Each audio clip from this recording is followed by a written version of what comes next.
Bem, então, oficialmente começamos, né? Vou dar as boas-vindas, né, aqui. Bem, boa tarde, né, a todo mundo que está aqui. Eu sou a Raíssa Veríssimo Corrêa, sou graduanda, estou no 5º período, né? Agradeço imensamente a todos vocês que estão aqui e sejam bem-vindos, né, a esse primeiro momento, né, do nosso evento, que é uma iniciativa sem financiamento, que tem o apoio do Instituto de Artes da UERJ, do Centro Acadêmico Matheusa Passarelli, do Programa de Extensão à Crítica, do Grupo de Pesquisa à Arte Contemporânea e Estádio do Espelho, e do Projeto de Extensão Campo Experimental da Imagem, né, que o coordenador está aqui, o Tônio Queiroga. Bem, com o desejo de que esse evento possa ser futuramente acessado por outras pessoas, nós vamos gravar, né, a gente já está gravando, na verdade.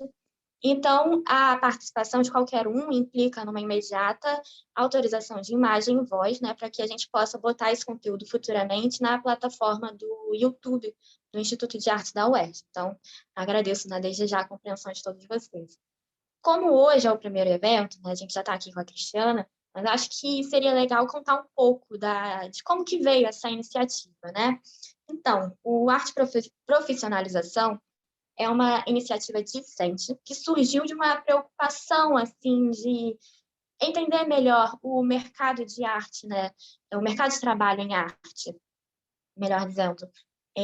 Porque a gente está aqui na universidade se formando, mas muitas das vezes a gente se sente despreparado para essa atuação, a gente se sente quase que desamparado, né? Como é que vai ser a vida depois da faculdade? Para onde a gente pode ir? Bem, mas o evento surgiu não só dessa preocupação, como também do apoio, né, de outras pessoas. Uma delas é o Tony, que está aqui com a gente, Tony Queiroga, atual chefe do Departamento de Linguagens Artísticas, que incentivou muito a criação desse evento, que está emprestando o Zoom aqui para a gente, né? E que, enfim, ele já realizou um outro evento que tinha uma preocupação semelhante, né, que foi o Arte Converso, em abril deste ano. Outra pessoa é o Alexandre Sal, nosso querido diretor, que esteve aberto a escutar a proposta, e a outra é a Isabelle Baroni, que eu ainda não sei se ela já chegou, mas que ela me ajudou a organizar, né, o evento, então ela trouxe a representação do camp e uma consequente maior força discente para o evento. Bem, enquanto estava pensando, né, em como poderia ser esse evento, eu conheci o guia do artista visual, que foi o suporte que deu a inspiração, né, para a estrutura que eu desejo que tenha esse evento. O Guia do Artista Visual foi uma publicação, né, do Ministério da Cultura, coorganizada pela Cristiana Tejo, que está aqui conosco, em cooperação com a Unesco, que estimula e instrui a profissionalização e internacionalização de artistas. Por sorte, nesse mesmo período, acabei tendo a honra de conhecer a Cristiana e fiz convite a ela, e ela, de uma forma muito generosa, aceitou. Então, assim, o evento vem dessa ajuda e generosidade de todas essas pessoas, né? Do incômodo da dificuldade de formação e trabalho em artes visuais, bem como do objetivo de discutir pontualmente 5 questões, que são formação, profissionalização, carreira, mercado e direitos. Então, né, eu gostaria de agradecer imensamente a Cristiana, novamente, né, pela participação, por aceitar estar aqui com a gente, né? Cristiana é uma pessoa-chave para todas essas discussões. Acho que não existiria outra pessoa melhor para iniciar esses debates, tendo em vista a trajetória dela e as suas iniciativas. Então, para quem não conhece, eu vou apresentar um pouco, né, quem é a Cristiana. A Cristiana é historiadora da arte, com formação inicial autodidata, é doutora em Sociologia pela Universidade Federal de Pernambuco, com pesquisa sobre a gênese do campo da curadoria da arte no Brasil. Curadora independente, pesquisadora na Universidade Nova de Lisboa e cofundadora do espaço Now Here, em Lisboa. Ela construiu uma importante atuação no Recife, né, tendo sua trajetória marcada pela difusão da produção artística de lá, pela profissionalização do artista e pelo intercâmbio entre agentes da arte de diferentes regiões do Brasil e do mundo. Como coordenadora geral de capacitação e difusão científico-cultural da Diretoria de Cultura da Fundação Joaquim Nabuco, ela desenhou um vasto programa de formação em arte contemporânea para os agentes do campo. Então, a Cristiana teve essa experiência, né, essa outra experiência de formação e contribuiu assim de uma forma que é incontornável, né, para o campo profissional da arte, né, através dessa iniciativa em Recife, né, tendo participado também de outras iniciativas como o Rumos Itaú Cultural e a criação do Guia do Artista Visual. Então, assim, por uma questão de organização, vou primeiro passar a palavra para a Cristiana, né? Muito, muito obrigada. Espero que a Cristiana fique muito à vontade para falar com a gente, né? E que todos vocês, né, também fiquem igualmente confortáveis para a gente discutir. Por favor, botem perguntas se vocês quiserem, sabe? É um espaço nosso, então, por favor, fiquem à vontade. Então, a gente vai para a Cristiana. Muito obrigada, Raíssa. Queria agradecer enfim, a todos vocês que fizeram, né, esse nosso encontro acontecer, ao Tony Queiroga, enfim, todas as instâncias da UERJ, e principalmente a Raíssa. Enfim, acho que esse tipo de iniciativa é o sonho, eu acho, de qualquer universidade, né, que os alunos e alunas se prontificam a criar outras instâncias dentro né, do seu processo de formação. E acho maravilhoso que a instituição esteja acolhendo, enfim, a urgência, né, dos seus discentes. Então, para mim é uma grande alegria, apesar de eu estar aqui em Portugal já há 6 anos, eu nunca quis, nunca vou querer perder o laço com o nosso país, enfim, com o nosso campo, né? Então, eu tenho realmente assim, ficando sempre muito feliz que as pessoas continuem a me convidar para conversar e trocar ideias, né? Então, o que eu comentei com a Raíssa é que eu gostaria de falar um pouquinho sobre esse meu momento, né, de trabalho no Recife.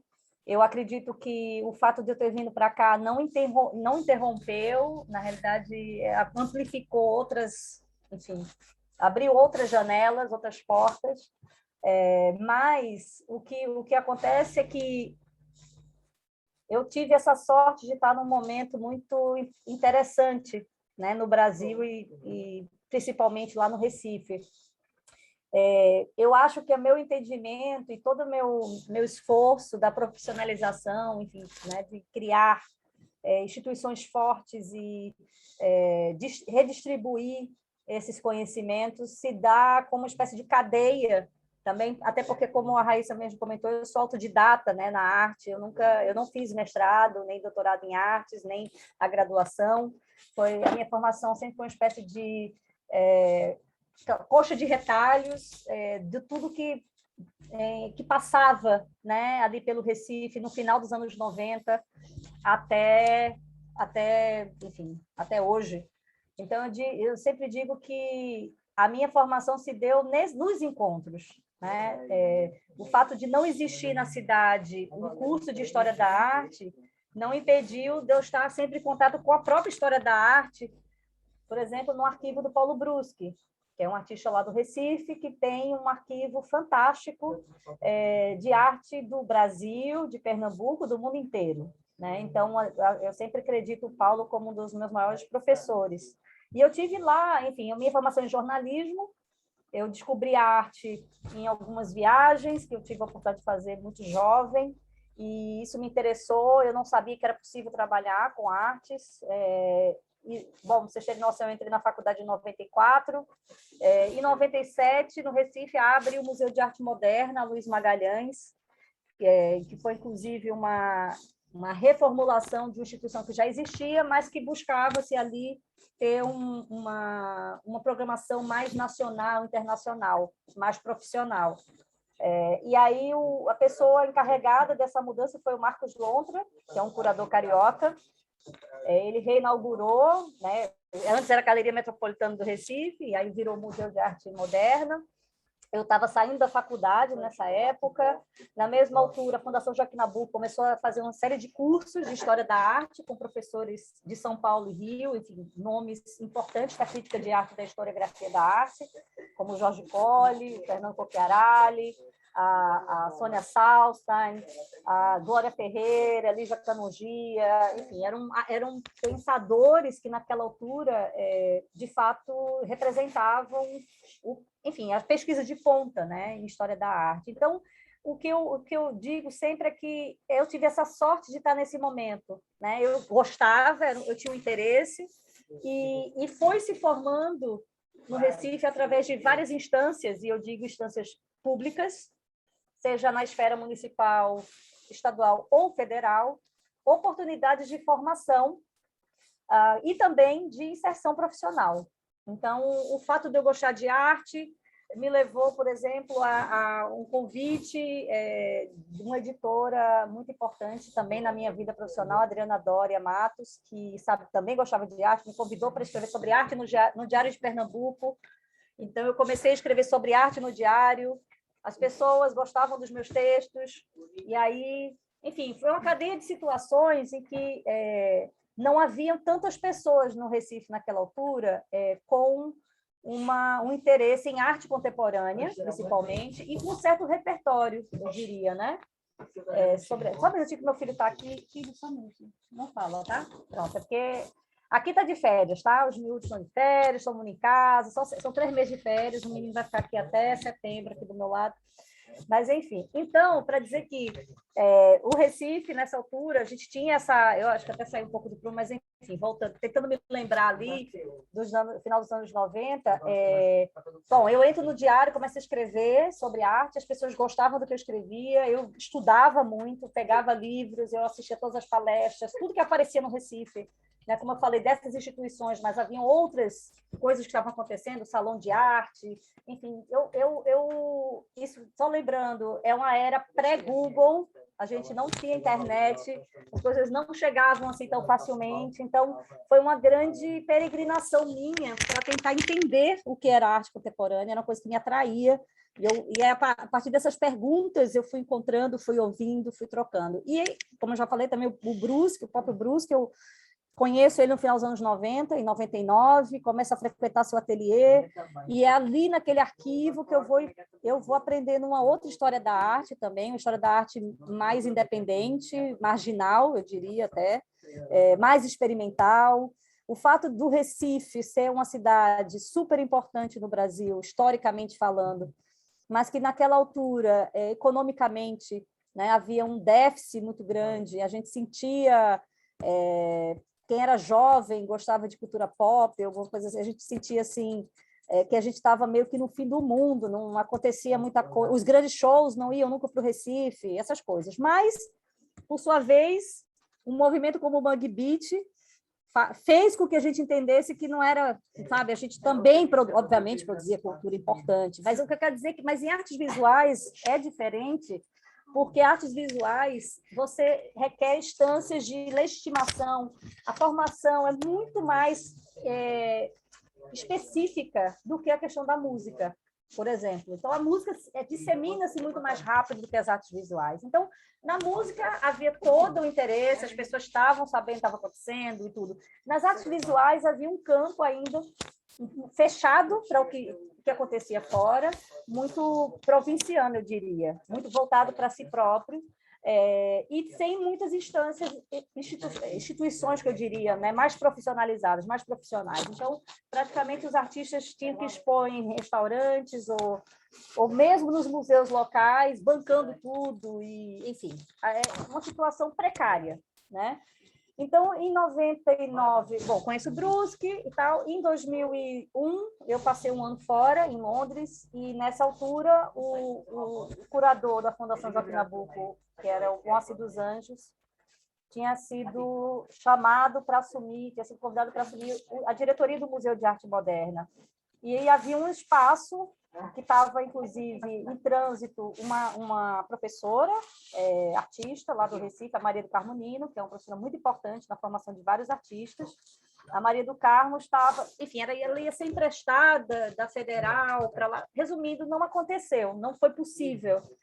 E aí surgiu, então, o meu nome. Quer dizer, é isso, as pessoas liam minhas matérias, elas gostavam, e fui convidada para assumir a coordenação de artes plásticas no lugar do Moacir dos Anjos.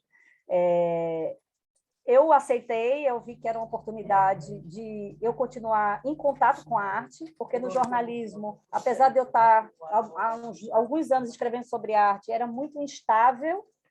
Depois que eu voltei de Londres, passar um ano estudando, a primeira matéria que pediram para fazer foi sobre Sandy Júnior, um show de Sandy Júnior, que eu nem sabia quem eram esses dois. Enquanto eu estava em Londres, eles se estouraram no Brasil. Então, ou seja, eu entendi que eu poderia ser destacada para cobrir polícia, por exemplo. Outros ramos que são super importantes, mas que não era meu foco. Então, eu acabei indo para a Fundação Joaquim Nabuco, entrei com 25 para 26 anos, sem saber quase nada.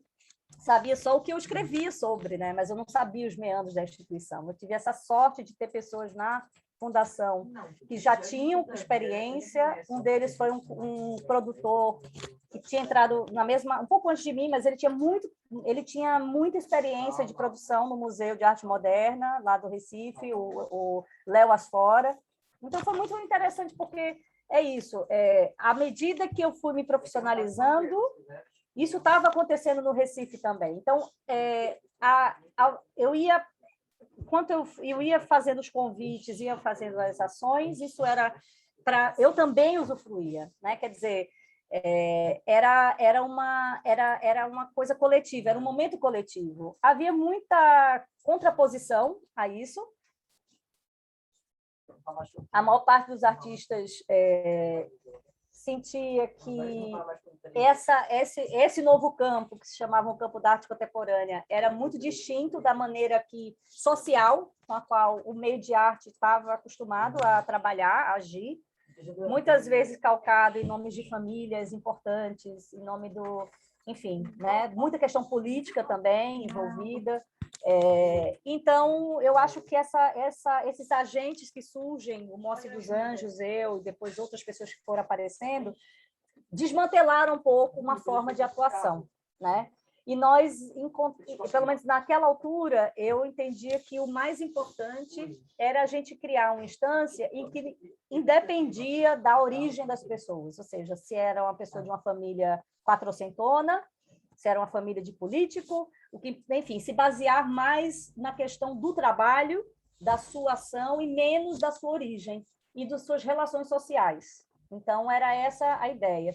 E aí eu tive essa sorte, eu entrei na Fundação em 2002, e, na sequência, o Lula assumiu o poder em 2003, houve uma grande modificação na Fundação Joaquim Nabuco, a Fundação começou a ter recursos que não tinha anteriormente, e isso proporcionou eu levar a cabo o que eu já estava tentando fazer desde que entrei, que era profissionalizar também, melhorar as condições das galerias e da participação dos artistas. Então, aos poucos foi possível pagar um cachê, ou enfim, um dinheiro para os artistas produzirem os trabalhos ou bancarem, né, a questão do transporte, tudo. Conseguir também que houvesse a extinção da necessidade de doação de obra para a instituição, entre outras coisas, porque essas obras eram doadas, mas não havia uma pinacoteca, não havia uma reserva técnica, não havia nada. Essas obras iam para os gabinetes das pessoas, e isso muitas vezes nem eram cuidadas, enfim. Eu quero dizer que é isso, eu sinto que eu fiz parte dessa trama de pessoas, de uma constelação de pessoas que estavam interessadas em mudar e criar, de fato, postos de trabalho. Eu acho que isso é uma questão muito importante de dizer. Todo o pensamento da política cultural do governo Lula, principalmente, né, por conta do Juca Ferreira, era muito baseado na noção de economia da cultura, né? Entender a importância da cultura para a economia de um país e encarar os artistas e as pessoas que trabalham nesse campo como profissionais, como trabalhadores. Então, isso se deu também com a descentralização dos recursos. É muito difícil estar fora do Rio e São Paulo, porque mesmo quando é dinheiro público, digamos, Lei Rouanet, os locais, o marketing, a parte do marketing, geralmente está nessas duas cidades. E isso faz com que o dinheiro não circule para o resto do Brasil. Então, foi muito importante a questão da gente ter o dinheiro público. Por exemplo, a Funarte, eu acho que o fato da Funarte, a partir de 2003, 2004, e aí eles foram afinando, né, esse projeto que era, por exemplo, os editais públicos. Isso eu considero como um grande avanço também na profissionalização, porque significa que você não precisa ter contato direto com o diretor, como um balcão de troca, né, para conseguir financiar o seu trabalho. Isso representou uma alteração, obviamente, na maneira de conseguir os recursos para fazer seus projetos, fazer acontecer suas obras e tal. Então, isso realmente possibilitou uma irrigação, eu diria, de oportunidades e acesso, né, à informação e aos recursos materiais. E eu acho que também houve uma grande ênfase que a Funarte deu da descentralização também dos profissionais. Eu lembro que existia, acho que 2003, 2004, até 2005, possivelmente, eles tinham um projeto de levar uma artista e uma curadora ou curador ou crítico para uma outra região, ou seja, deslocar pessoas, né, pelo Brasil para fazer uma palestra, um workshop, ou seja, é isso, criar uma espécie de networking nacional, né, realmente observar o Brasil como uma federação de vários, né, agentes e não só algo homogêneo. Então, mas, enfim, só para ir resumindo, eu acredito que, assim como eu, tem uma geração seguinte que também como é que se diz, se beneficiou muito desse momento, né? Uma geração seguinte que já, por exemplo, já não se questionava como a minha, o que é arte contemporânea, o que é a tal da arte contemporânea. Essa geração já emergiu sabendo o que é arte contemporânea, já emergiu sabendo que era possível trabalhar com arte profissionalmente, ou como artista, ou como curador, ou como montador de exposição, ou como designer, né? É uma série de pessoas que foram se redistribuindo nessas funções, inclusive chegando a um ponto que a gente não precisava mais importar profissionais de outros lugares. Eu acredito que o mesmo se passou no cinema na década seguinte. Vocês estão vendo, nesse momento agora, o resultado também de políticas públicas para o cinema, para o audiovisual, por exemplo, nessas indicações dos filmes de Pernambuco. Né? Não se formam cineastas, diretores de arte, de fotografia, montadores, de um dia para o outro. É muito tempo. Então, eu lembro também, nos anos 2000, primeira década, vários cursos que aconteceram na Fundação. A nossa diretora, na época, do Diretoria de Cultura, a Isabela Cribari, conseguiu levar, por exemplo, o Centro de Formação Norte e Nordeste de Audiovisual para o Recife, e isso possibilitou todo tipo de capacitação. Câmera subaquática, câmera infravermelho, enfim, tudo que é necessário para se fazer um filme, para dar um exemplo. Então, hoje, o que se tem no Recife é que tudo, do início, meio e fim de um filme, não precisa sair do Recife ou de Pernambuco para fazer acontecer. Isso é muito importante em termos de política, né? A gente tem essa ferida ali no Nordeste, né? da imigração, de ter que imigrar para poder ter oportunidades. Isso é muito comum no Nordeste, né? Por conta das secas, por conta de toda a situação política e econômica, esses ciclos de gerações e gerações tendo que sair da terra para poder sobreviver. Eu acho que o governo Lula, ele providenciou, e também, claro, os governos locais, essa possibilidade dos jovens não precisarem sair para buscar emprego e formação, né? Isso, as pessoas ficaram na sua terra, isso é uma inversão, eu acho, de uma espécie de... não é sina, mas é de uma espécie de configuração de poder, né? Então, bom, aí para ir finalizando, que eu falo muito, eu quero ouvir as perguntas de vocês. Como eu disse, tanto na Fundação Joaquim Nabuco, quanto nos outros projetos que eu participei no Recife, eu tinha sempre o interesse de criar possibilidades de encontros entre profissionais, ou seja, de criar networking. Só um minutinho, deixa eu só falar. Meu filho não está entendendo que eu estou dando uma... Só um minutinho.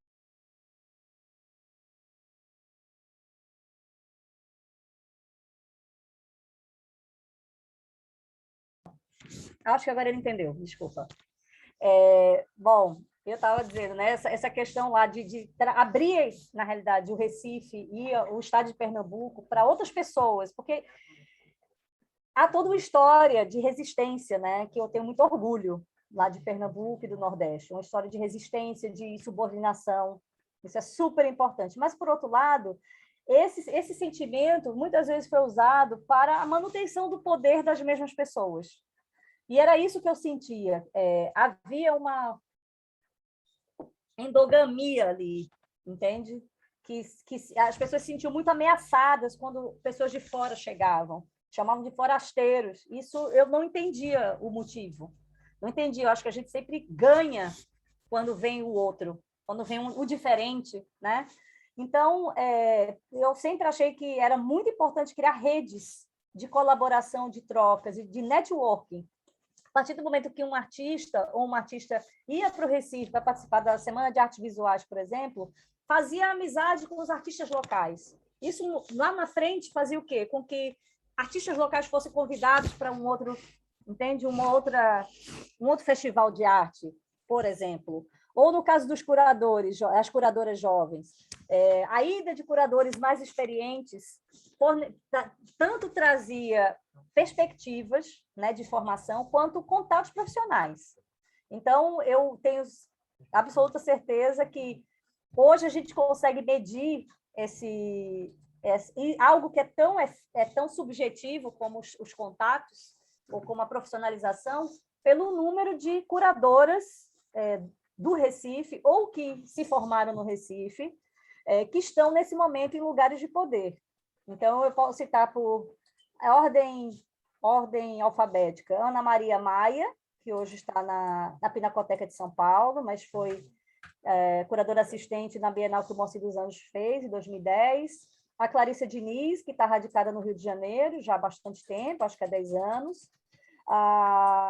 E a Júlia Rebouças, que fez o Panorama da Arte anterior, trabalhou em OTI muitos anos, e nesse momento assumiu o Instituto Fundação Francisco Brenan. Ela retornou para o Recife, apesar de ser de Sergipe. O que eu quero dizer é que essas curadoras jovens, assim como os artistas que estavam se formando na época, já chegaram, de fato, como é que eu posso dizer, com um território muito mais aberto e muito mais receptivo para as suas entradas. Quer dizer, o Recife sempre foi um lugar importante, mas era isso, era algo que se manifestava como algo muito regional e local. Então, hoje eu já entendo de uma maneira um pouco diferente. Acho que se eu estivesse hoje fazendo políticas culturais no Recife, seria um pouco diferente, mas naquele momento era o que parecia o mais importante. Para fazer um paralelo com a ginástica olímpica, para mim era muito claro isso, né? Eu sou de uma geração que só tinha uma pessoa, uma ginasta que ia, mas que não chegava a ganhar medalha, que era a Luísa Parente, nos anos 90.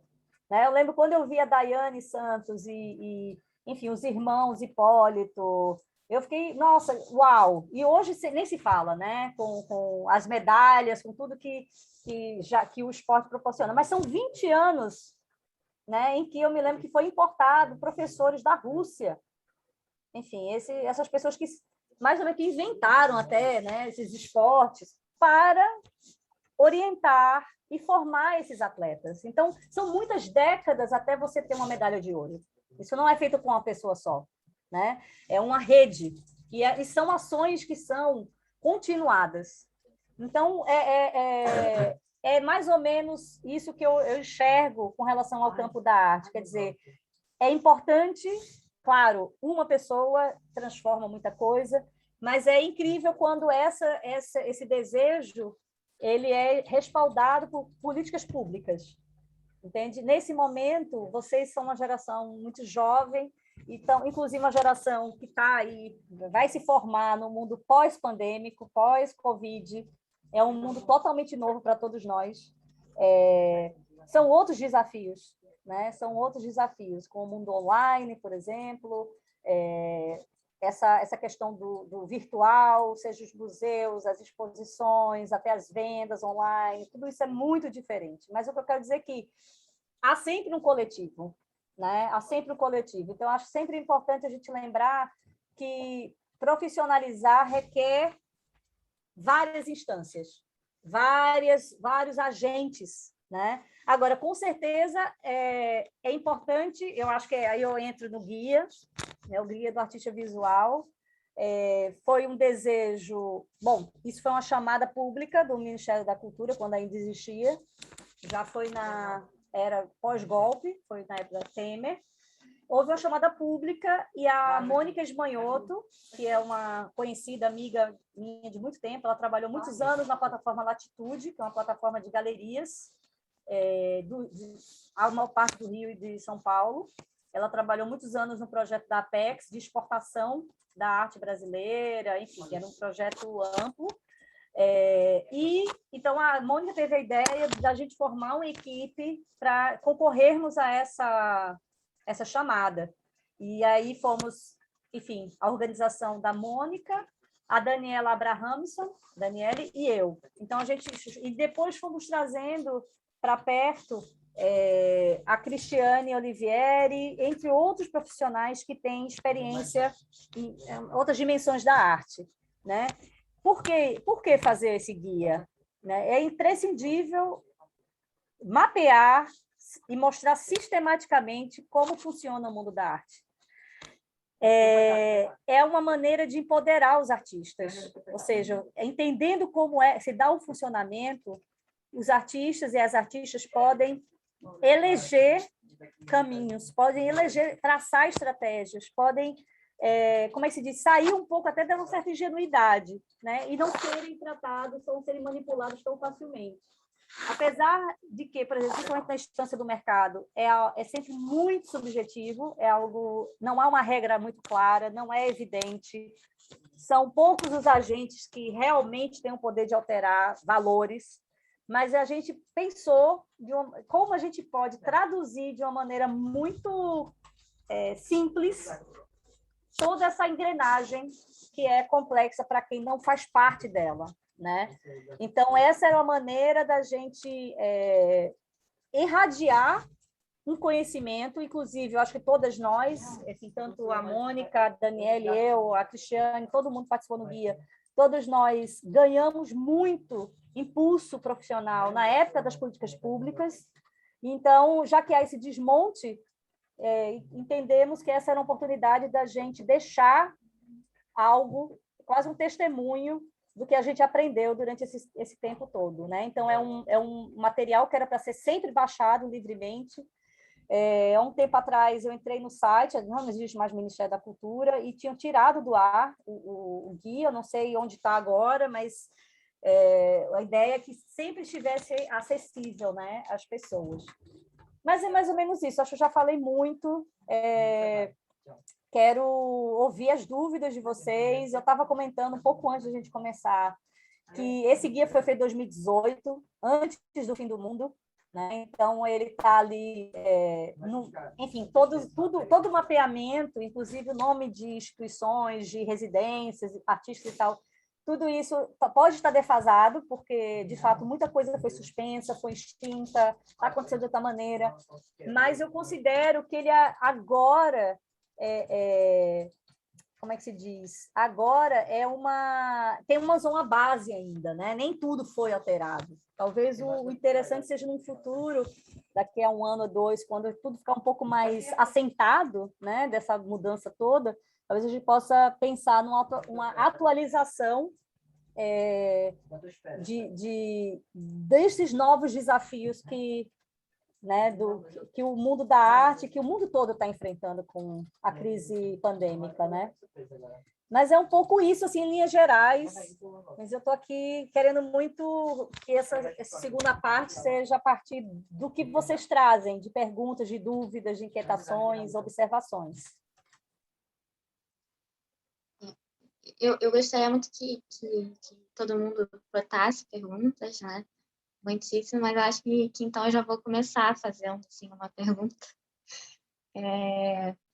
Mas antes de fazer a pergunta, né, eu acho que eu já te falei isso aqui, né, enquanto a gente estava antes, mas acho sempre importante falar abertamente, né, que eu acredito que você, Cristiana, é um exemplo de força, assim, pra gente. Eu, sinceramente, realmente me inspiro, assim, em tudo que você fez e acredito que para a arte conseguir se profissionalizar cada vez mais, os artistas conseguirem viver, né, de arte de uma forma digna, cada vez mais é necessário a gente ter outras iniciativas assim. Então, é por isso que eu espero muito que isso daqui possa dar outros frutos, sabe, de outras pessoas, não necessariamente comigo, mas enfim.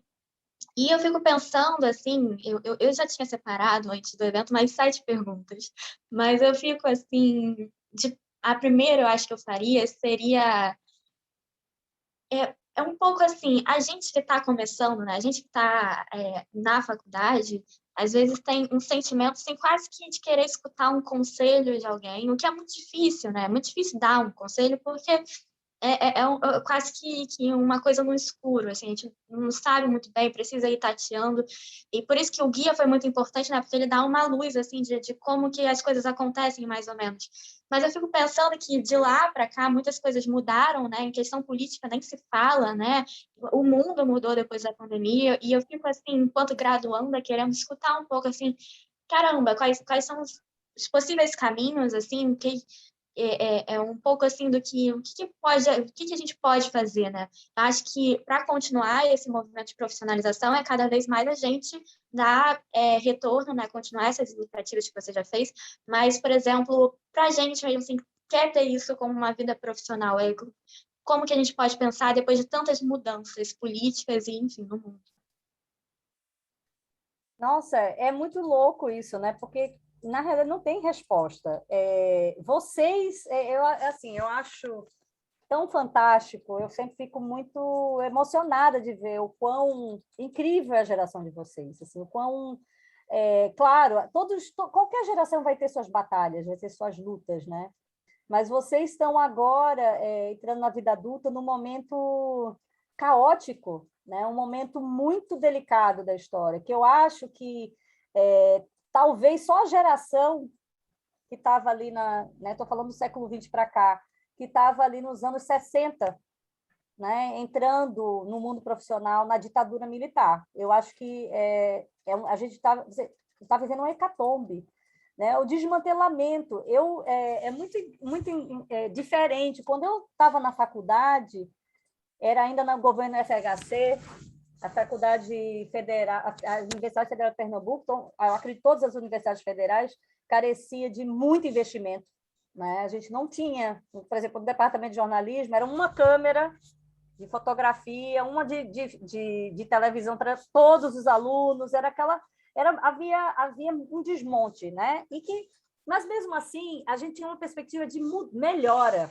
A gente estava saindo de uma inflação, aquele plano real, sempre tinha, né? Eu acho que já deu para notar que eu sou de esquerda, então sempre tinha ali o vislumbre da esquerda chegar ao poder, e realmente foi isso que aconteceu quando o Lula...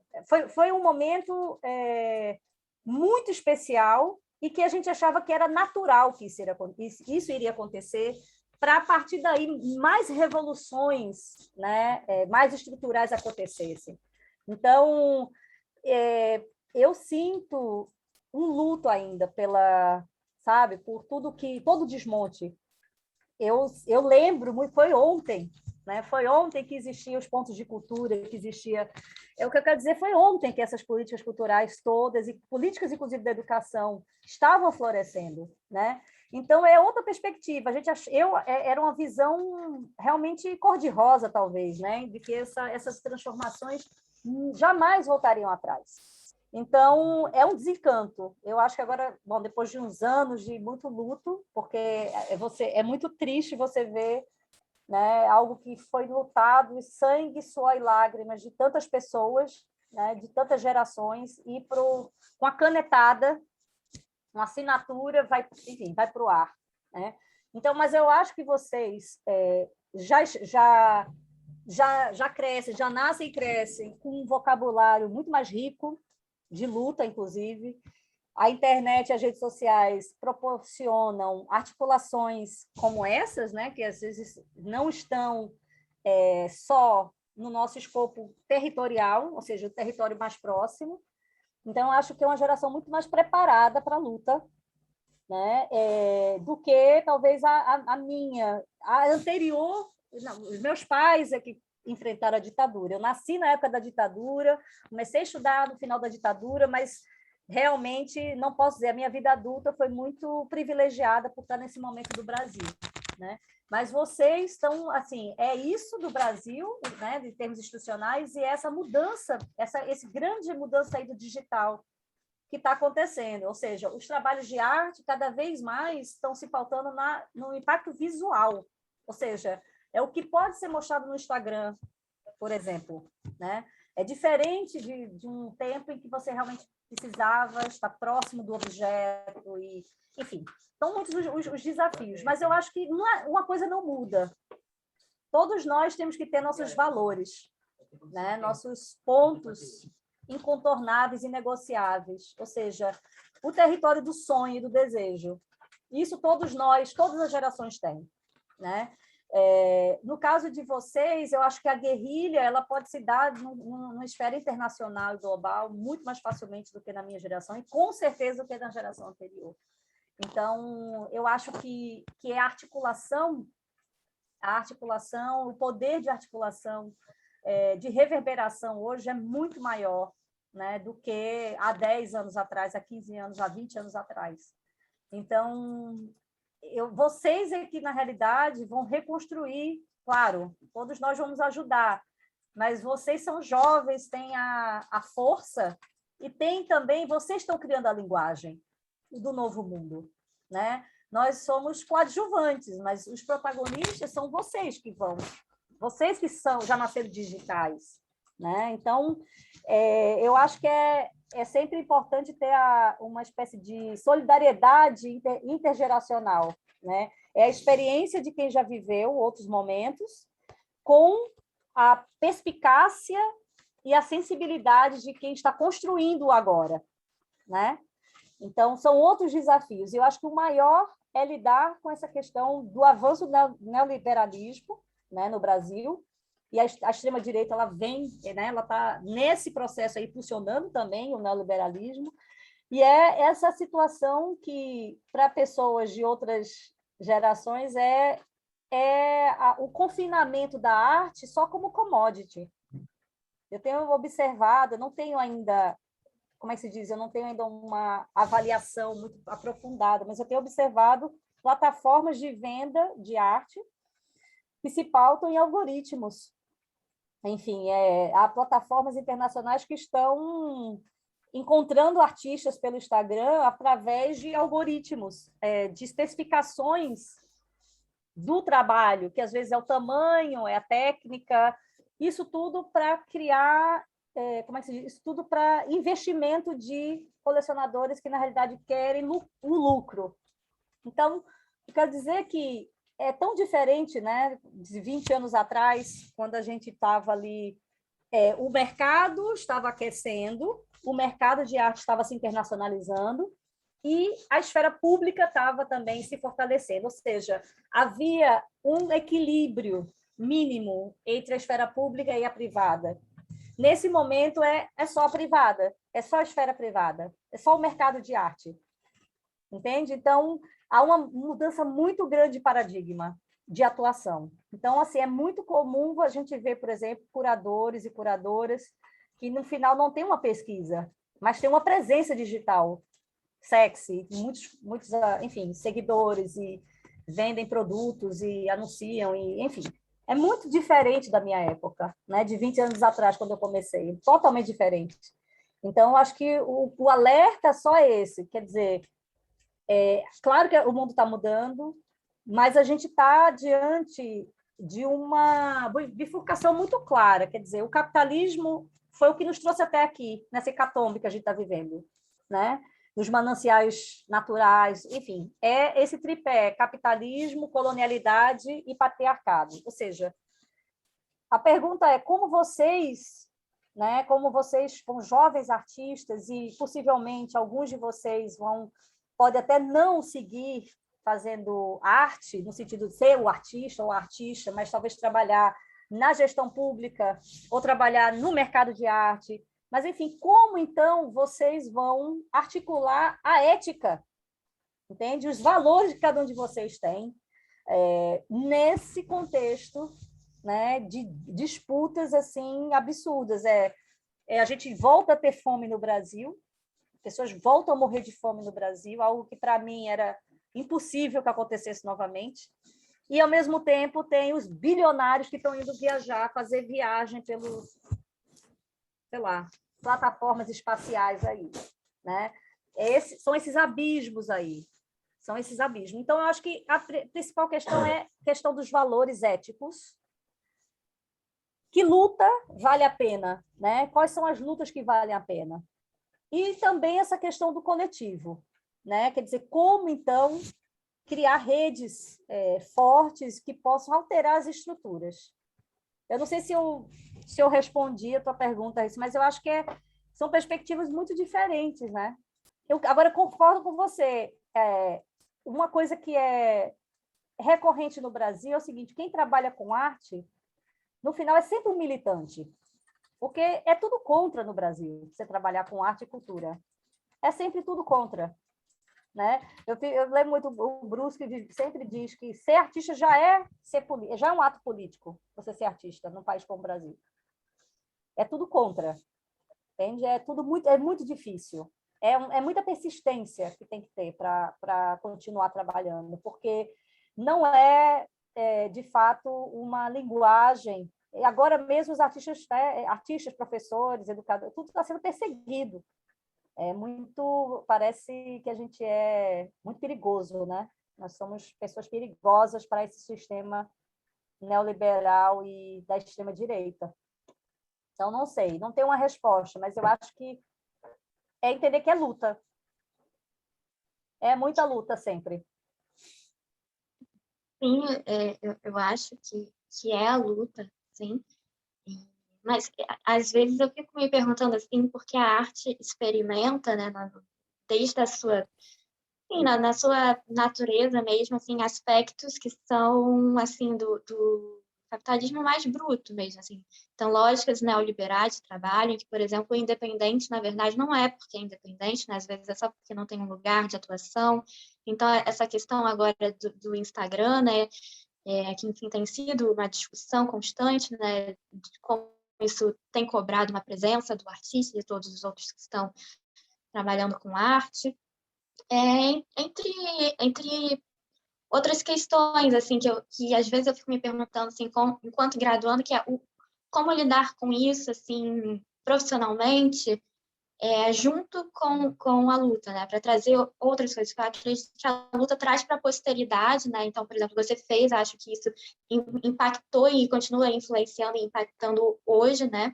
Apesar de nós termos um contexto político diferente, de um sucateamento, enfim, de incêndios em instituições, de diminuição de edital, de fomento, mas enfim. Mas eu fico me perguntando, assim, outra forma de lidar para depois, né, para junto com a luta, mas algo que trouxesse um resultado mais imediato para quem está com esse corpo do trabalho, né, para quem está diretamente trabalhando com isso. Mas também, assim, eu não quero botar de novo a pergunta, eu espero que quem tem a pergunta, acho que eu vi alguém abrindo o microfone para falar, então, por favor, fique à vontade para falar, perguntar.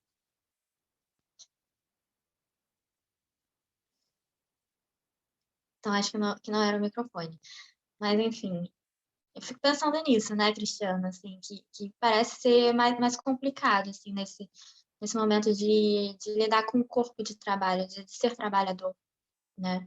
Sim, totalmente. Veja, você tem que pensar que se a gente está numa época que no Brasil os direitos trabalhistas básicos, né, estão sendo totalmente tocado fogo e rasgado, é muito louco. Então, assim, a gente tem que pensar como a lógica da uberização, né, essas lógicas aí que se falam da precarização do trabalho, como isso reflete no mundo da cultura e da arte.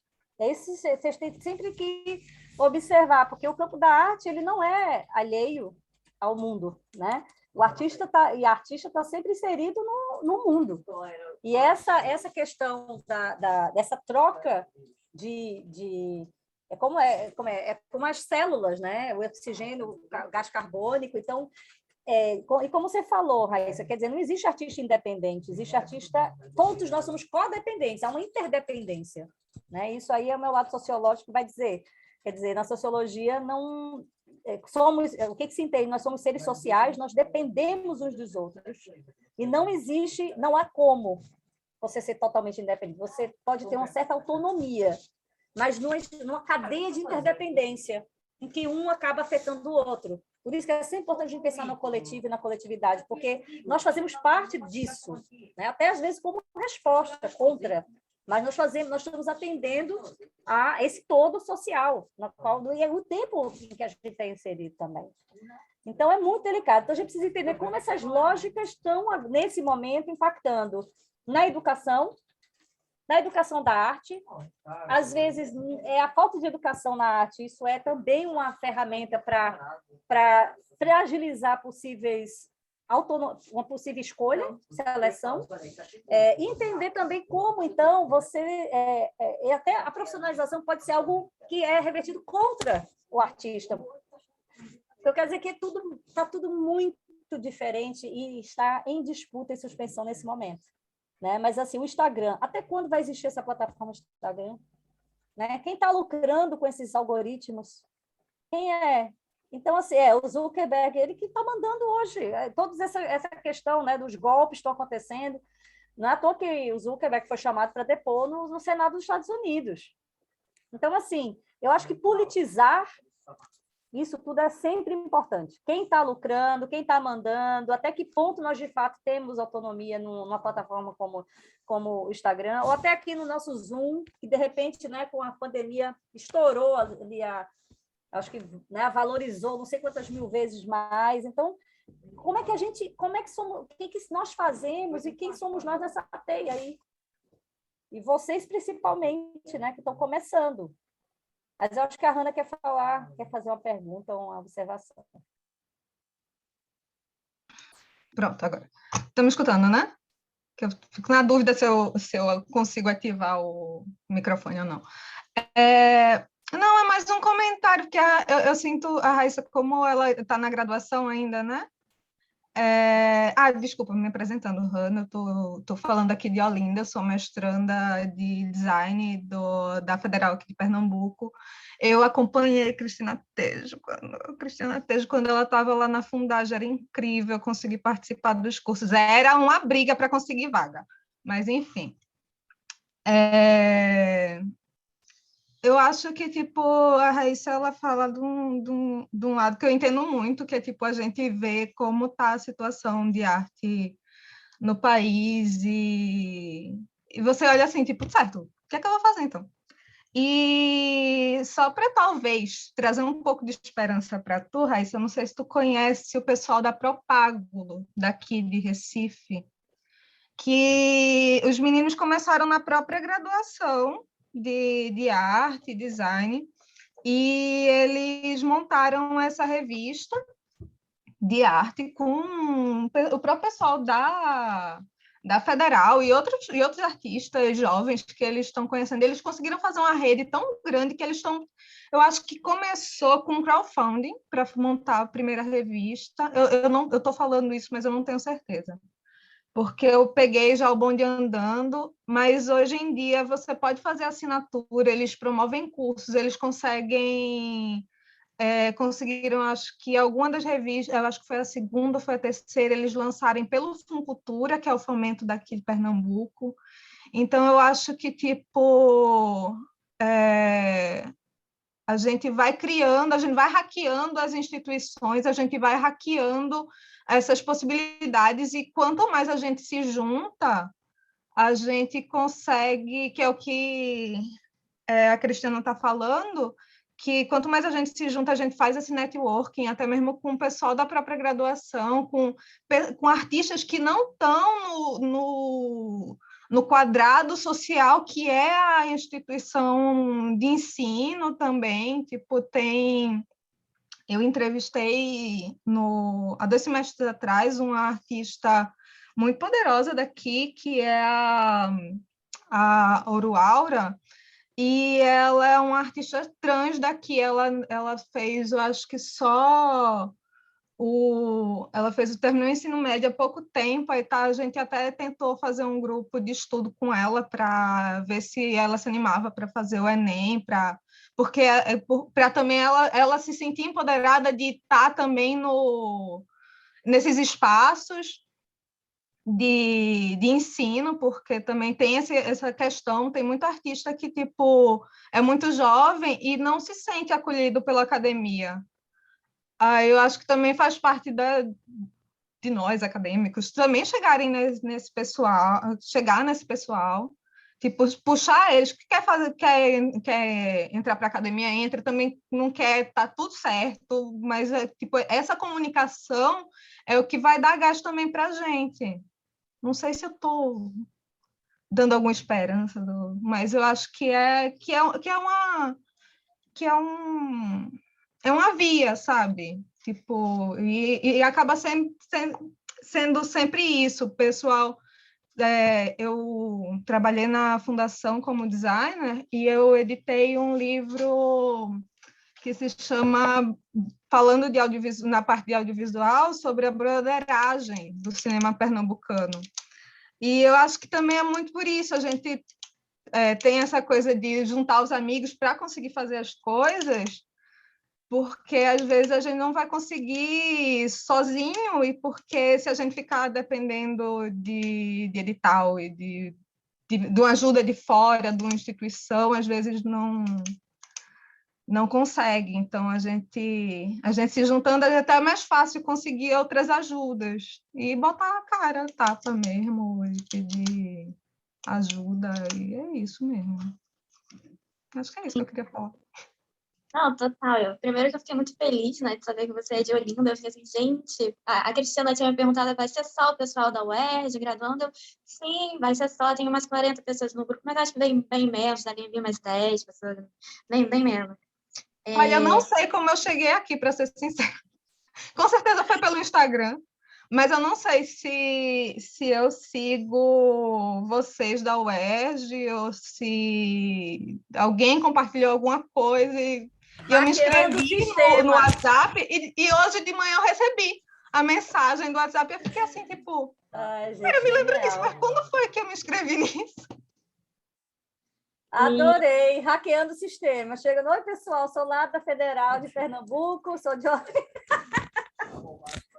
Que bom, Hanna, ouvir o nosso sotaque. Obrigada por você ter trazido. Isabelle quer falar. Vamos lá. Boa tarde a todos. Primeiro, deixa eu me introduzir, pedir desculpa pelo meu atraso, problemas com a internet, ironicamente. Eu sou Isabelle, faço parte do camp aqui da UERJ, e eu queria falar, assim, talvez desafiar um pouco a fala da Hanna.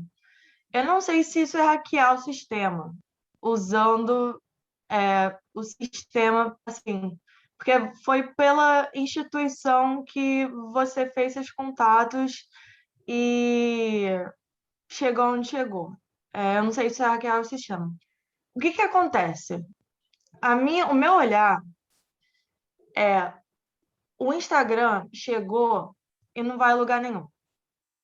A gente ano passado, entrou numa pandemia que parece que não tem perspectiva de acabar. Eu já tô, assim, saturada de Covid, mas esse negócio, a variante, agora tem uma variante além da Delta, a pandemia, a quarentena não tem perspectiva de acabar aqui nem no Brasil, nem imagina no Brasil. Então, é claro que no último ano, nos últimos anos, arte digital, mídias sociais, isso tudo cresceu, porque isso cresceu como um todo. E claro que vai crescer na arte também. E no ano passado, isso teve um boom, porque ninguém estava saindo de casa. Então, a arte precisava se expressar de algum jeito. As pessoas que fazem arte precisavam, ok, a gente não pode fazer exposição porque ninguém pode sair de casa. A gente não pode fazer vernissagem, a gente não pode fazer nada presencial. todo mundo está dentro de casa. Então, começaram exposições digitais, exposições online, cursos online, galerias virtuais, artistas se experimentando com ferramentas online. A minha questão é que eu não vejo isso acabando por muito tempo. E eu acho mais fácil, porque ser artista e ser trabalhador já é tão difícil. Ser artista e ser trabalhador, assim, eu já decidi, já desisti de CLT, assim, há um tempo. Já atrás. Eu acho que talvez usar o Instagram, o LinkedIn, o Facebook, essas plataformas que parecem que são tão contra o mundo das artes, que foi muito tempo que a arte é muito pessoas, né? Muito conexão de pessoas. Usar a nosso favor, sabe? E usar ser um espaço para networking coletivos. Fazer entrevista, chegar para alguém do norte do país, uma artista que eu adoro, e falar com ela, cara, deixa eu fazer uma entrevista com você para a minha revista da UERJ, organizar um evento assim. Então, assim, tomar proveito, entendeu? Porque, sinceramente, o Instagram não vai a lugar, não vai embora. Então, acho que a gente tem que usar essas armas, pegar isso e usar como armas a nosso favor, sabe? Eu queria trazer uma questão, eu acho que o que você trouxe, Isabelle, é a gente relembrar que a esfera pública, quer dizer, a questão de políticas públicas não pode ser substituída por questão de mercado. Quando aconteceu, e eu concordo com você, enfim, a própria Silvia Federici diz que, na verdade, nós já estamos há muito tempo na era das pandemias. É porque agora a gente chegou num ponto, num patamar, que essas pandemias são, de fato, globais, elas atingem todo mundo ao mesmo tempo. Mas que desde o Ebola, SARS, né, isso tudo já está aí, não acabou e não vai acabar, essa é só a primeira, porque vai entrar uma pela outra. Né? Então, veja, quem foi que salvou, né, nesse momento do Covid e tudo? Foi o quê? O poder público. Foi a saúde pública, foi a universidade pública. Quer dizer, era justamente o que estava sendo demonizado há tanto tempo, né? Foi o que salvou todos os países. Quer dizer, quando começou a Covid, eu disse, meu Deus, o Brasil, nesse momento que não tem política cultural, não tem mais política pública, entendeu? Que não tem nem mais Ministério da Cultura. Como é que os artistas vão sobreviver? Como é que vai ser isso? Porque nem todo mundo vive do seu trabalho. Essa é a realidade. Né? Nem todo mundo vive da venda dos seus trabalhos. Muitas vezes os trabalhos são conceituais, são pesquisas de longo prazo, que precisam de muitas vezes financiamento público. Então, assim, o mercado não vai resolver. E, ao mesmo tempo, quando eu falei da uberização, precarização, a gente entender como é que isso se reflete no cotidiano dos artistas. Como é que é o cotidiano do artista sem ter minimamente um suporte público? Entende? O mercado não vai salvar. Você vai poder, por exemplo, claro, vai vender aqui, vender ali, vender acolá, mas isso é sustentável?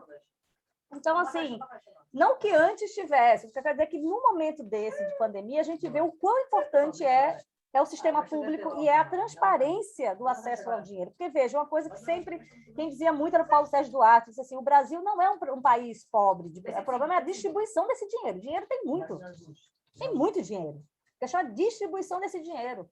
Né? O nosso problema como país, calcado na colonialidade, são os recursos estarem na mão de poucos, sempre. Então, essa é a questão principal. Não se tem dinheiro. Mas o que me chama a atenção nesse momento é os colecionadores que estão, né, muitas vezes à frente dos patronos dos museus e tudo, são poucas pessoas, entende? Então, também há muitos mercados, né? Há mercado desde aquele, por exemplo, da praça do domingo, que você pode vender seus trabalhos, ou você pode vender numa feira independente, ou você pode fazer um salão de artistas jovens, ou seja, há muitos mercados, mas, ao mesmo tempo, tem que ter minimamente um esteio. Bom, é claro que, veja, nos países que são do norte global, os artistas ficaram todos respaldados. Lá em Berlim mesmo, conheço vários artistas que não precisavam ser alemão, basta morar lá e estavam recebendo um auxílio mensal de 6.000 euros. Entende? Quer dizer, aqui em Portugal, coitado, já não tinha dinheiro e os artistas, que estavam, inclusive, muitas sobrevivendo como garçom, garçonete, tudo isso, tudo foi para o... Porque aqui a economia é muito frágil, a economia periférica da Europa, né? Portugal é um país periférico. Então, veja, no Brasil de hoje, é isso que eu digo, o impacto da uberização. Então, claro, sempre vai existir a possibilidade das vaquinhas, mas eu acho que, além disso, eu concordo, para não se sentirem paralisados, fazerem tudo, mas, ao mesmo tempo, eu continuo achando que é importantíssimo a gente manter uma luta do dinheiro público, entende? Para as universidades, para editais, ou, enfim, ou formas de bolsas, eu não sei. Porque esse dinheiro está indo para o bolso das milícias, do povo, entendeu? Não é justo. E outra coisa, novamente, o mercado é sempre muito seletivo. É só a ponta do iceberg que é realmente absorvido pelo mercado. E, ao mesmo tempo, ele é sazonal. Os interesses vão mudando, os conceitos, as questões, e esse holofote vai mudando de local. Então, é muito importante a gente ter, novamente, do ponto de vista sociológico, o ideal é você ter sempre esse equilíbrio entre o público e o privado. O dinheiro público e o mercado. Esse mercado, claro, constituído por vários submercados. Porque, enfim, é muito difícil você colocar o destino das pessoas na mão do mercado. Que a gente sabe que são poucas os tipos de trabalho que interessam. Então, não sei, mas eu concordo, acho que a Hannah está certa, a Isabelle também, cada um trouxe um aspecto, que é entender que a luta continua e que há alternativas, mas, mesmo assim, parece antiquado, mas as instituições públicas são importantes. O dinheiro, política pública é fundamental para qualquer área, para saúde, educação, artes, tudo. Eu concordo plenamente. Se pareceu que não, assim, não, mulher, não. Se pareceu que não, imagina, eu concordo plenamente. Isso acima de tudo, acima de tudo. O que você falou até agora, assim, obrigada por ter falado, porque... E, de novo, por ter falado de novo, assim, realmente o dinheiro público é prioridade. Pois é, nesse momento da uberização é isso, quer dizer, quem vai acolher aquele que não tem força de trabalho para estar todo dia. Essa coisa do Instagram é uma grande prisão também, a questão da presença, né? Você tem que estar ali sempre presente e tem gente tão presente que eu fico, meu Deus, que momento essa pessoa lê? Não é possível. Todo dia postando milhares de coisas inteligentes, sexys. Qual é o momento que a pessoa fica calada, tranquila, lendo, olhando para o céu? Qual é esse momento? Então, o Instagram faz parte dessa máquina, né, meio vampiresca, da gente estar ligado 24 horas por dia, todos os dias, não tem um descanso. Quando você está no descanso, você já está pensando na postagem, porque tem que estar ali. Então, não sei, eu acho que essa até discussão, Raíssa, do que é profissionalismo hoje, ela está mudando também, né? Quer dizer, o que significa performar profissionalmente hoje? Né? Tem muitos artistas que terceirizam o seu Instagram para ficar essa coisa profissional. Inclusive, tem uma questão que eu converso sempre nos acompanhamentos críticos que eu faço, que assim, a gente veja, a primeira coisa é que você tem que ter trabalho. Tem que ter uma pesquisa, né? Porque o que acontece muitas vezes é que, com a experiência a gente vai notando quando é o caô, né? Porque é fácil você construir uma imagem no Instagram, né? Um discurso, é muito fácil você manter ali. A questão é, tem consistência? Até onde vai? Tem trabalho, não tem trabalho? Então, assim, eu digo isso porque muitas vezes as pessoas, a pessoa tinha até um cartão escrito artista. Não, cartão. Mas, ele pode ter cartão, pode ter portfólio, mas qual é a questão do seu trabalho? Exatamente movimenta, né, a sua pesquisa. Então, eu acho isso fundamental. sabe? Então, eu fico notando, às vezes eu vejo o Instagram de artistas, que está tudo tão combinado, tudo tão bonito ali, eu acho legal, mas não é aquilo que vai me atrair como curadora. Eu quero saber a pesquisa. Tá bem bonito, tá bem montado, mas o que exatamente é o trabalho dessa artista, desse artista, né? Então, acho que tem que entender que a imagem, e a gente está agora cada vez mais no mundo de imagens, inclusive de performatividade, né, na esfera pública, que agora tudo é a partir do seu mundo privado, é mostrar o seu mundo privado para a esfera pública. Mas a pergunta que fica é até onde a gente não está jogando de fato. Muito, eu sei que não é certo ou errado aqui, tem uma configuração muito ampla dos talvez, mas é entender que muitas vezes ser profissional é você ter, como é que se diz? Você ter, não é controle, mas você ter consciência, entende? Bastante consciente do seu trabalho, porque essa parte, aí vocês viram, acho que todo mundo aqui pegou o guia em algum momento, ali tem um passo a passo, ali não precisa mais do que aquilo. O que é um portfólio? O que é um statement? O que é? Está ali. Não é algo do outro mundo. Eu acho que o principal é o que é a pesquisa. Porque se você não sabe o que é o seu trabalho, você não vai conseguir fazer, né? Você pode até fazer um portfólio muito bonito, mas sem consistência. Mas, enfim, eu posso ser... Eu acho que eu fico pensando que eu estou ficando velha, então, enfim, são outros valores, né? Mas eu acredito muito na pesquisa, e pesquisa leva tempo. A pesquisa leva tempo para se constituir, para decantar, né? Mas, enfim, ao mesmo tempo, é importante vocês, como artistas, perguntarem que tipo de trajetória, porque há muitas trajetórias são meteóricas, mas sem pensar isso é sustentável até quando, né? Até quando? E que mercados, em quais mercados eu quero entrar? Que mercado eu quero? Eu quero estar numa Bienal de Veneza? Há questões que você precisa realmente pensar e analisar e se inserir para um dia, quem sabe, chegar a uma Bienal de Veneza, né? Mas será que a Bienal não é uma consequência também de escolhas, né, de trabalho? E muitas vezes não é só escolha, gente, é condição de trabalho, né? Quer dizer, ter um ateliê custa dinheiro, ter material custa dinheiro, viajar custa dinheiro. Nesse momento, as pessoas não estão viajando, e eu concordo, eu acho que o Instagram ele virou uma arena de encontros que eram improváveis até 1 ano e meio atrás. Então, essas lives, as coisas, enfim, o acesso, a gente está entrando mais facilmente nesse cotidiano institucional, né? E, olha, pela primeira vez, eu já visitei várias feiras de arte, mas ano passado, a primeira feira que foi digital, foi a de Hong Kong, a base Hong Kong, foi a primeira vez que eu vi preço de obras. Porque você, para ver preço, tem que entrar, tem que perguntar, tem que não sei o que lá. Às vezes a galeria não abre o preço, olha para você e vê que você não é colecionador de verdade, nem abre o preço. Mas, por exemplo, esse momento gerou transparência. A gente saber quanto é que custa essas obras, gente, quem não é colecionador, somente colecionador profissional. Então, eu acho que, no final das contas, o mais importante para quem está começando é entender onde vocês estão se metendo, no sentido, né, do sistema, o que está colocado.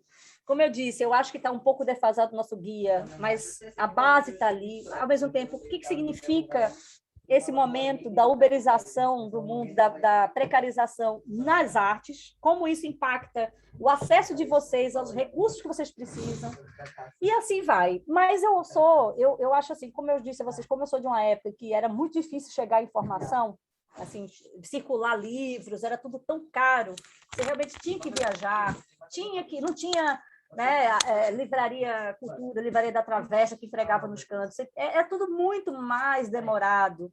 Eu acho incrível que hoje essa possibilidade, né, como vocês falaram, e fazer uma entrevista com um artista que me interessa, que está lá no norte do Brasil, acompanhar o perfil cotidiano de um historiador da arte, historiadora da arte. O acesso hoje é muito maior, né? E aí vem uma outra questão que é como criar, então, filtros, né? É isso, é tanta oferta, então, para onde, então, ir se guiando, né? Mas eu acho que, como eu disse a vocês, eu sou fascinada pela geração de vocês, eu acho que não acho que seja mais fácil, Eu acho que tem coisas que sim são mais fáceis de acesso, mas trazem outras questões que a minha geração não enfrentou, e outras anteriores muito menos, né? Até às vezes a superexposição é uma questão delicada, por exemplo, né? Mas enfim, eu acho que vocês estão conscientes, têm muito manancial, têm um vocabulário de luta, sabem discernir muito facilmente as questões estruturais, muito mais do que gerações anteriores. Hoje, entende, o acesso é mais amplo. Então, eu tenho muita fé nessa, sabe, na capacidade de vocês transformarem também. Transformarem. Agora, novamente, eu só reitero que o público é importante. O público, o aspecto, né, do dinheiro público, das instâncias públicas é muito importante. Não, falei muito já. Sim, eu acho que a gente já passou um pouco da hora, né? Acho que a gente já precisa ir, mas se mais alguém quiser falar, né, botar uma pergunta, né? Bem, já que ninguém se prontificou, acho que, né, Cristiana, você acha melhor a gente encaminhar para o final? Você quer Não, eu fico à disposição de vocês, enfim, lá no Instagram, por exemplo. Se quiser fazer uma pergunta, alguma coisa depois e tal, eu sempre acho que é o início de uma conversa, né? Quer dizer, esse tipo de situação é interessante para a gente ter esse primeiro contato e começar uma troca, que pode acontecer em vários anos e não sei, eu fiquei tão feliz, a Hannah contando, né, que ela usufruiu lá da Fundação Joaquim Nabuco, na época que eu enfrentava a burocracia federal. Ou seja, as sementes são... esse que é o mais lindo, né? A gente não tem noção do alcance do que a gente faz, né? Então, acredito sempre nos encontros como sementes. Então, futuras colaborações. Agora, eu acho que Gisele ligou o microfone. Talvez eu tinha colocado aqui no chat rapidinho, não vou tomar muito tempo.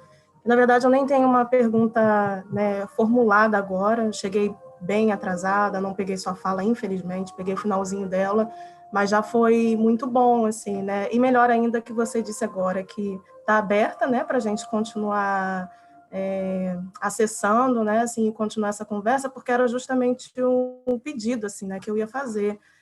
Não te conhecia, Cristiana, olhei aqui no Google, né, correndo, assim, algumas informações e fiquei já maravilhada, né, com o pouco que eu olhei aqui, né, gostei muito desse termo, né, que fala de você como curadora independente, né, acho que gostei muito disso, me atraiu bastante, né, e só para comentar, assim, né, também dá um certo alívio, né, ouvir você falando sobre essa questão do algoritmo e tal, não sei o quê, porque eu tenho uma dificuldade muito grande com isso, né? O meu Instagram tem 6 postagens que foram feitas assim ao longo de um tempo muito extenso, né? E nada também assim que tenha nem uma coerência, sei lá, entre as coisas, porque eu realmente não eu tenho essa dificuldade muito grande, né? De publicizar as coisas, né? De modo que eu utilize essas plataformas realmente como vitrines, né? Produzo as minhas coisas, penso, né? Minha produção, mas realmente a pandemia veio para me barrar, né? Porque em 2018 comecei um trabalho, né, de galeria, de alguns pequenos convites, né, e de começar ali uma pesquisa, principalmente em cena, né, que é onde eu trabalho um pouco mais à vontade, né? Mas aí tudo, né, ruiu com essa coisa toda de pandemia e meio virtual, porque eu simplesmente não soube, né, aproveitar, como alguns artistas aproveitaram essas plataformas, né, para apresentar coisas online e tal, não sei o quê. Então, isso, assim, foi me dando uma angústia muito grande, porque a sensação foi assim, poxa, não sou artista, né, o que é, né, como que eu vou fazer, como que eu vou me mover. E, de fato, assim, trabalhar em grupo durante esse período foi, acho que, o que me ajudou assim a manter, né? Vou até falar aqui, Oficina das Manas, para quem puder ajudar a gente.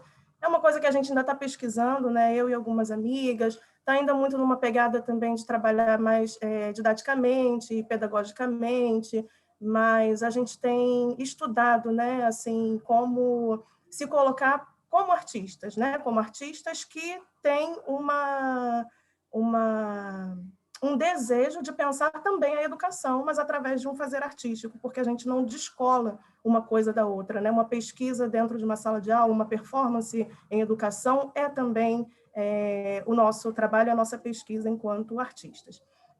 Enfim, quero muito voltar a conversar com você.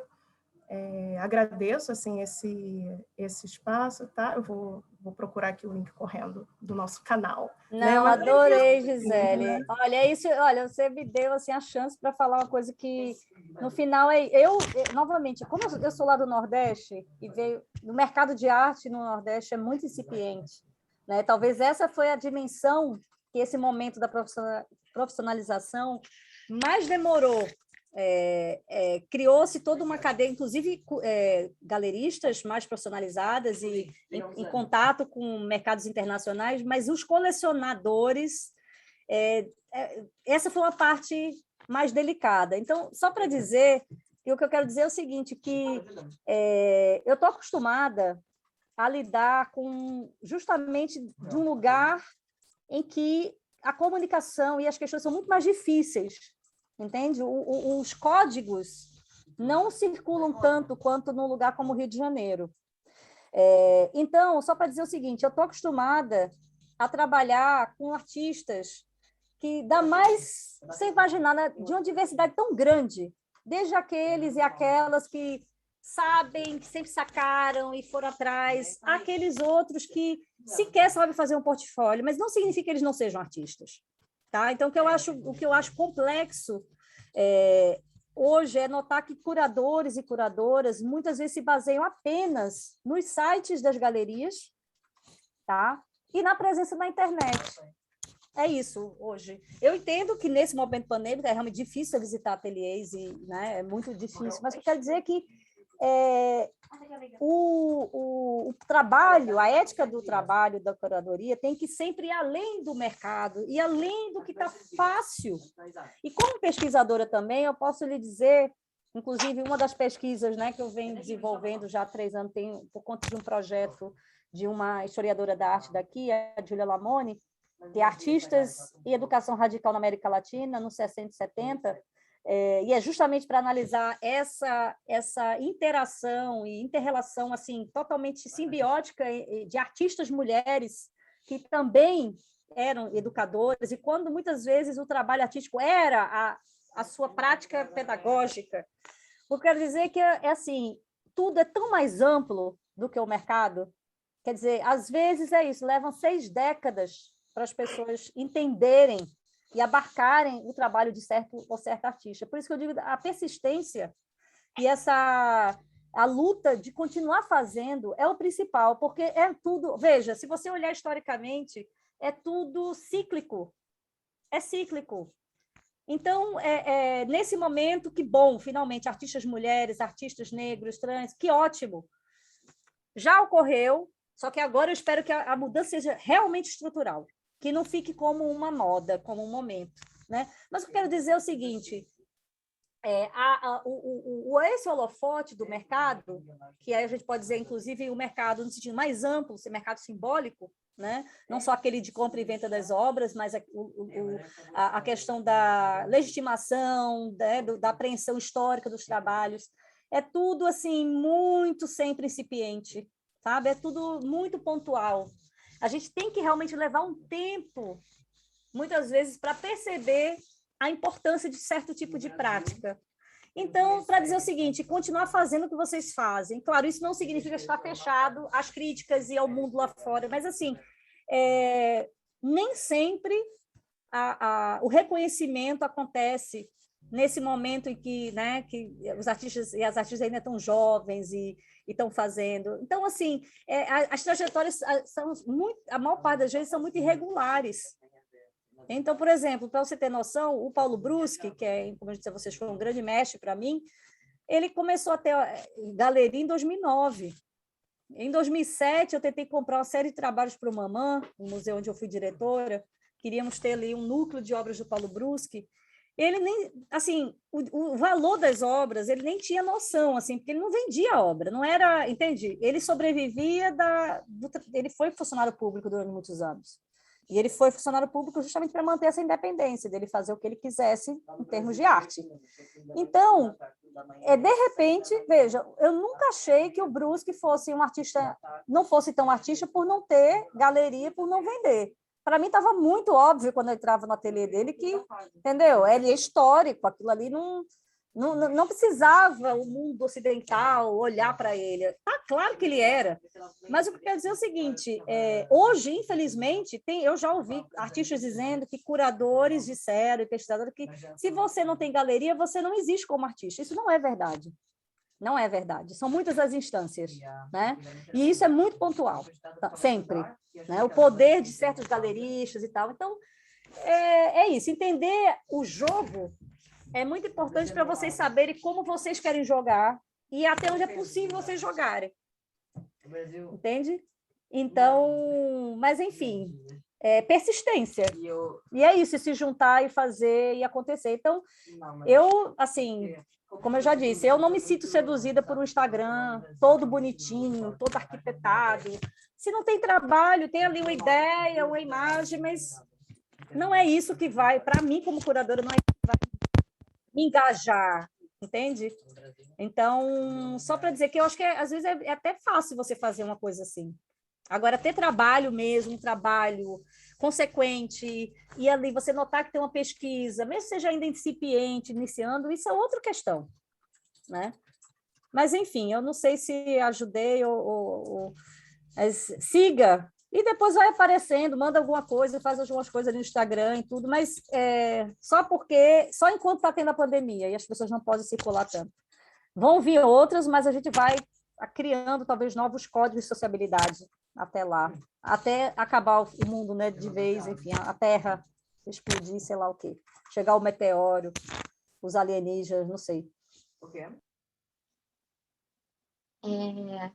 Acho que agora a gente pode finalizar, né? Estou preocupada com o horário da Cristiana, mas, enfim, eu estou, assim, gente, tremendamente feliz, de verdade. Não esperava que a gente fosse ter tanta discussão. Eu fiquei, assim, muito contemplada mesmo, Cristiana, por você aceitar o convite. Você é uma inspiração de verdade. Acredito muito que, assim, do encontro sai menos a certeza de algo, né? Assim, a gente continua sempre um pouco angustiado por estar fazendo uma graduação que às vezes é um pouco complicado, né? Ter um trabalho no mercado de trabalho. Mas a gente sai com a certeza, assim, de que existem iniciativas que dão futuros frutos, né? Como a sua iniciativa. Acho que hoje, enfim, demonstra um pouco disso. Acho que eu estou aberta, completamente aberta, sim, para fazer parcerias com quem quiser.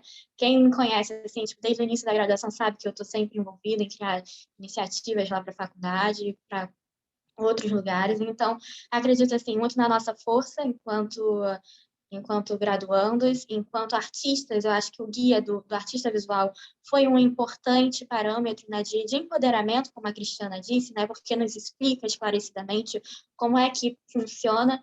Então, acho que, assim, se a gente tem muitas dúvidas de mercado de trabalho, a gente tem a certeza, né, de que juntos a gente consegue lutar para algum dia, né, assim, diminuir essa dupla jornada, né, que é um tema que eu vejo pouco sendo falado em artes, porque um artista, na verdade, faz muitas outras coisas, falar um pouco sobre essa remuneração do artista, que muitas das vezes é menos em dinheiro e mais em visibilidade, uma prometida visibilidade, que a gente nem sabe o que de fato acontece com essa visibilidade, né? Ah, vem aqui fazer e vai, em troca você tem uma visibilidade.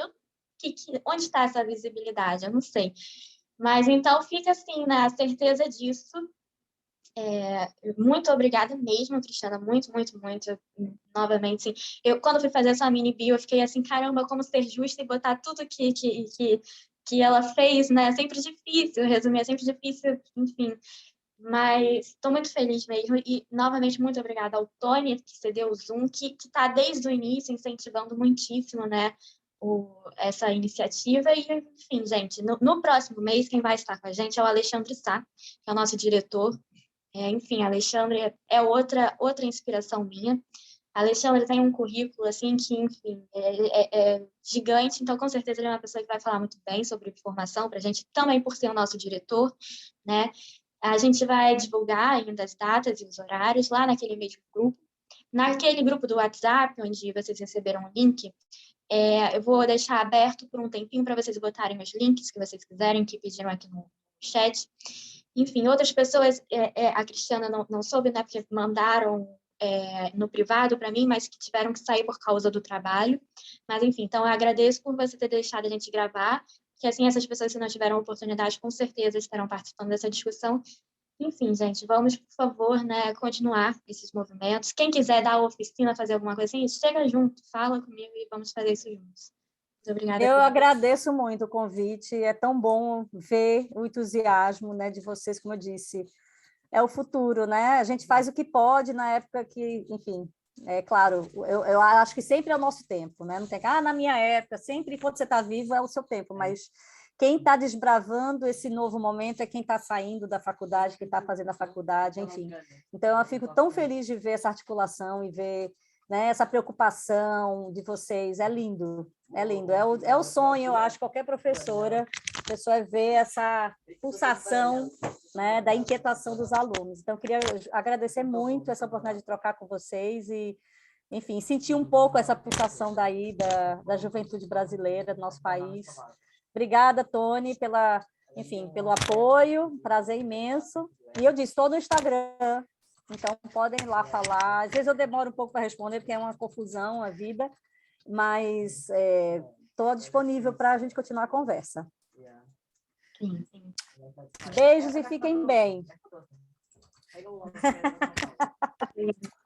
Muito obrigada. Adeus. Tchau. Tchau.